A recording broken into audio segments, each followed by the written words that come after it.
Hey greetings, welcome to another video. Today's lesson focuses on graph interpretations. So the focus of the lesson will be on the parabola defined by f of x, as well as an exponential function defined by g of x. So we can just note these functions on the schematic: g of x and f of x. They go on further to say that a and b are the x-intercepts of f. So these points here, a and b, are the x-intercepts for the parabola.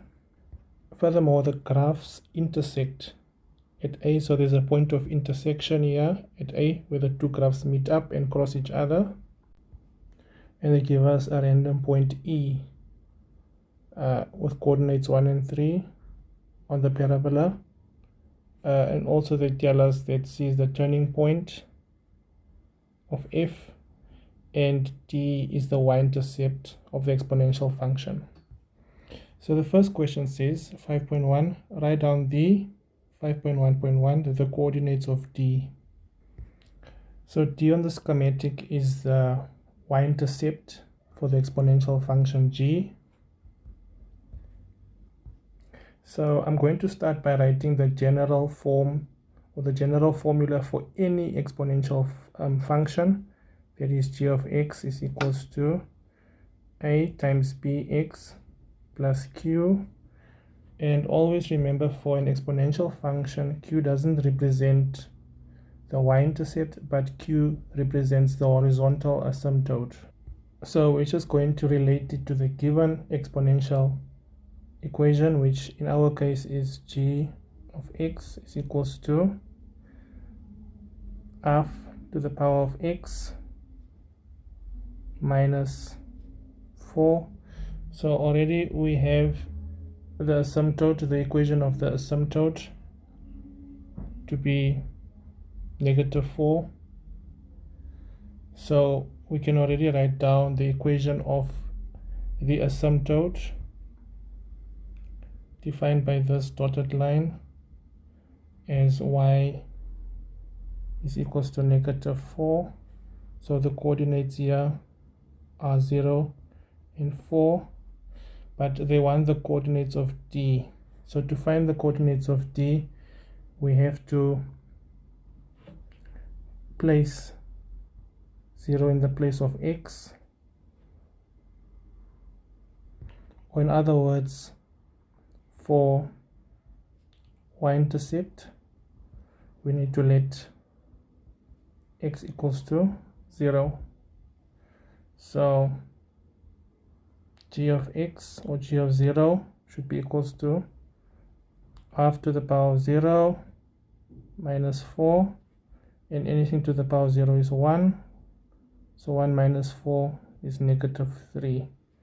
So it means the coordinates of d are 0 and -3. So the next question, 5.1.2, wants us to find the range of g. So the range by definition is all the y values for which the function exists. So the function exists for all values above the horizontal asymptote. The range should be, y should be strictly greater than -4.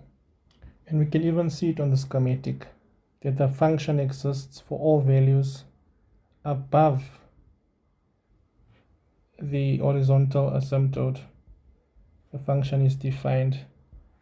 Anything beneath the function doesn't exist in this area here. That is g of x.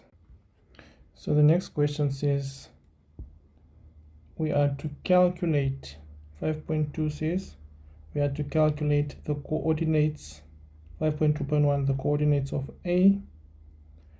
So a in this case, in the case of the exponential function, would be the x-intercept. So to find the x-intercept, for x-intercept we need to let y equals to 0. So it means that 0 should be equals to half to the power of x minus 4, but this half can be written as 2 to the power of negative 1 raised to the power of x. So 0 should be equals to, so half in this case can be written as 2 to the power of negative 1 raised to the power of x minus 4. So you can just take 4 over to the other side. 2 to the power of negative x. This 4 can be written as 2 to the power of 2, 2 to the power of minus x. And now, because the bases are the same, we can equate the exponents. So therefore, negative x should be equals to 2. Therefore, x should be equals to negative 2. So we can just note it down on the schematic that the coordinates of a is negative 2 and 0. So the next question says we need to find the values of a and q. So if we go back to our equations, we can see a and q is for the parabola defined by f of x is equals to ax squared plus q. So now it's quite evident that we have two unknowns, a and q. But if you pay attention to the parabola, we have 2 points that fall on the parabola. That is point E and point A. So we have 2 points that we can substitute into our general equation, and we have 2 unknowns. So what comes to mind is a system of 2 equations with 2 unknowns. So we can find those unknowns by solving simultaneous equations. So we can substitute E into the equation to form our first equation. So when f of x is 3, it means that x is 1 plus q. So this is 3 is equals to a plus q. And if we substitute the value of a, when f of x is 0, it means a is negative 2. So this gives us 4a plus q. So we can just rearrange these equations and label them as 1 and 2. We can call this equation 1 and just bring equation 2 down. So equation 2 is 3 is equals to a plus q. This is equation 2. So we can subtract equation 2 from equation 1. So 3 minus 0 is 3. And a minus 4a is negative 3a. Q minus q, these cancel out. So therefore a should be equals to negative 1. So we can back substitute a is equals to negative 1 into equation 2 to find the corresponding q value. So this is 3 is equals to negative 1 plus q. So therefore q should be equals to 4. So we have a to be negative 1 and q to be positive 4. So now we can define our parabola to be f of x should be equals to negative x squared plus 4. And now because we have the value of the y-intercept q, which is positive 4, we might as well just note it on the sketch. So the y-intercept or the turning point C is given as 0 and positive 4. So the next question, 5.3, wants us to determine the length of CD. So on the schematic, we see CD to be this distance here. So we have the distance of the y-intercept from the origin This distance here is 4, and the distance from 0, the origin, to the point D is 3. Let me rather use units. So from 0 to C is 4 units, and from 0 to D, or from O to D, is 3 units. So the total distance CD would be then OD plus OC, which is 3 plus 4, which is equals to 7 units. So the next question, 5.3.1, wants us to determine the equation of the straight line moving through A and D. So if you look at our sketch, if we pay attention to our sketch, they are referring to this line here. Already for the straight line defined by A and D, we already have the y-intercept. So for the equation of the straight line, we have y is equals to mx plus c. We already have c, the y-intercept, to be -3. So we can just substitute that, mx minus 3. So now we can substitute any of the 2 points to find the corresponding m value.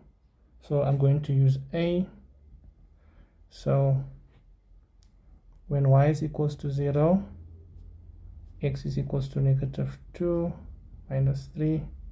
So this is 0 is equals to -2m minus 3. 3 should be equals to -2m.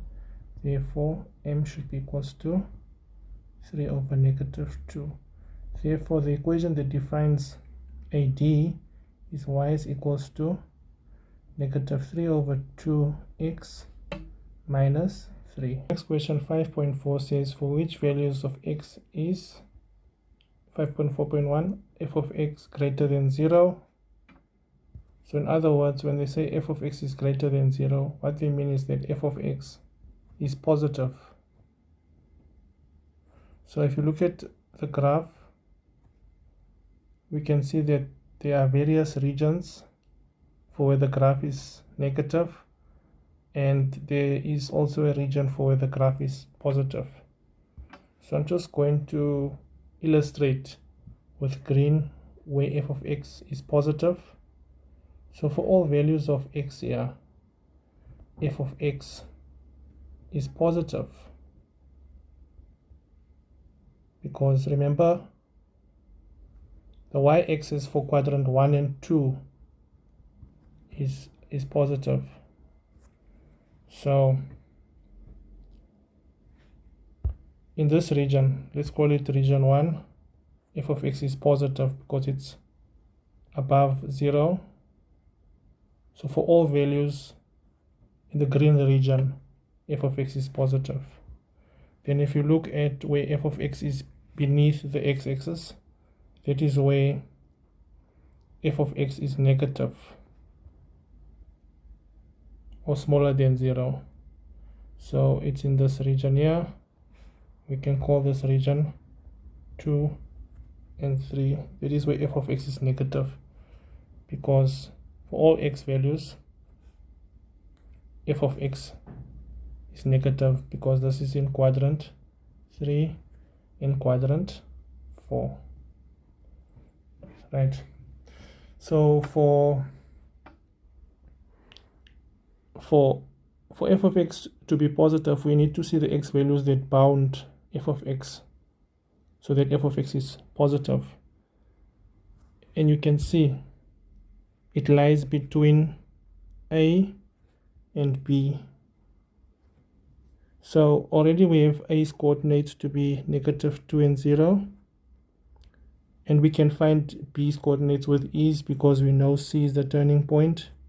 So the distance from O to A should be the same distance from O to B, seeing that C is the turning point, so this becomes a line of symmetry. So it means the coordinates of B is 2 and 0. So f of x f of x is greater than 0 when x is strictly greater than -2 and smaller than +2. So x has to be greater than -2 and smaller than +2. And lastly, 5.4.2, f is decreasing. So let's look where the parabola is decreasing. So this here is the turning point. We see C is the turning point. So they're looking for where the graph is, f is decreasing. So anything behind C, the graph is increasing with x values. So as x increases, f of x also increases. So it increases. But then anything after C,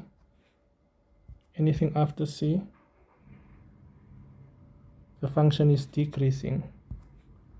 F of x is decreasing. So f of x is decreasing when x is greater than 0. Thank you for watching. See you in the next one.